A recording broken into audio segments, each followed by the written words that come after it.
کیا اسلام میں لڑکیوں کو روکا جاتا ہے یا ان کی حفاظت کی جاتی ہے؟ یہ فرق سمجھنا بہت ضروری ہے۔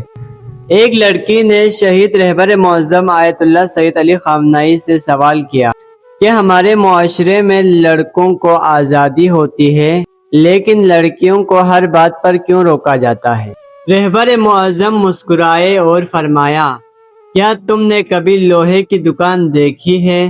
لوہا باہر پڑا رہتا ہے، دھوپ، بارش، سردی، کچھ بھی ہو، اس کی قیمت پر کوئی فرق نہیں پڑتا۔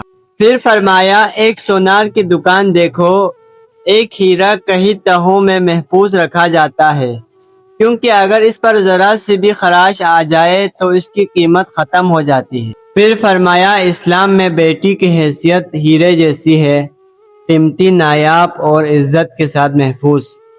تو سوال یہ نہیں کہ پابندی کیوں ہے، اصل سوال یہ ہے کہ تم اپنی قدر کو سمجھتے ہو یا نہیں۔